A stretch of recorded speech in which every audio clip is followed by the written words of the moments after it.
Mabilis na update lamang po mga kapatid dito po sa nakausap natin last July 28. Si Nanay Estelita Tablati ng Bacolod City. Ang total na po ng natanggap ng kanilang pamilya, umabot na po ito sa 12,000 piso. Nung una natin siya makausap noong July 28, nagbigay po si Happy Man at si Happy K pambili ng bigas at pampatak din po ni nanay sa kanyang mata. Nakausap natin siya ulit noong August 4. Nagbigay naman po si Happy Cabalen, Happy Daddy, Happy Listener at maging si Happy Davawenyo. 8,000 piso po yan mga kapatid.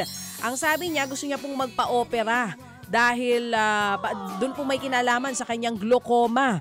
So ito nga mga kapatid, may update sa atin ngayon si Nanay Estelita. Papakita niya po sa atin itong pagpila niya dun sa foundation na sinasabi niya kung saan niya gustong paoperahan yung kanyang mata. Nakita niyo yon? Itong sinananay, kailangan pang pumila para po maoperahan. Tapos bilyong piso, pinangsugal lang nung ilan sa kanila. Ilang may sakit na ng glaucoma ang naoperahan sana kung napunta lang yan sa tama.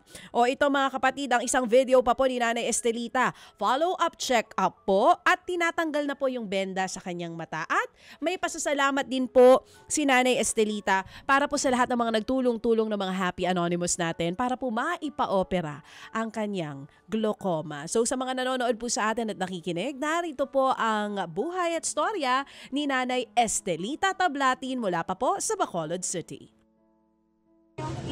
Indog-indog ang pulungkuan nyo.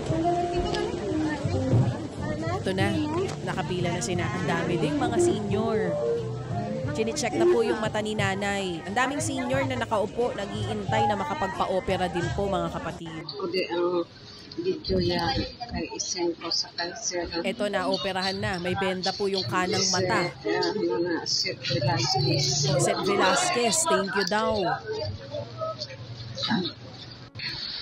Ayun na si nanay. Sir, sir, makita ko ng clear na ang paningin ko. Thank you, Lord. Ito na lang ang isa, medyo maliit kasi ito yung may glaucoma. Pero okay na, salamat, kita na ako. Masaya ako, sir, salamat po sa inyo. Kita ko na babalik kami sa September 19 para 19. tingnan ulit ang mata. Yun.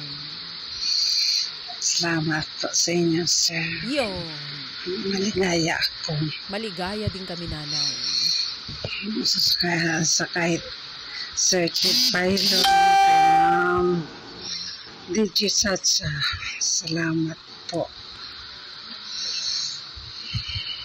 Oy, Nanay Estelita. Mapanood natin ito. Magkano halaga ang tinanggap ni nanay? Naku, ang total na 12,000 na. Ganong kaliit po na halaga pero nakita nyo naman pagbabago ng buhay ni Nanay Estelita. Kasi yung 6,000 po para doon sa kanyang operasyon yun. Yes, and salamat po doon sa NGO. Yes, may foundation po. Tumutulong. Mga kapatid, brothers and sisters, saan ka pa? Dito na tayo sa Totoo. Dito na tayo sa True FM. Mga kapatid, mag-subscribe and follow po kayo sa social media accounts ng True Network PH. Yan po kami. Hanapin nyo lang True Network PH, Facebook, Instagram, YouTube, TikTok, and podcast. Mapa Apple or Spotify man yan, mahahanap nyo kami. Lahat ng mga napapanood at napapakinggan nyo po sa programa, nasa social media accounts namin yan. So, paano mga kapatid? See you sa social media!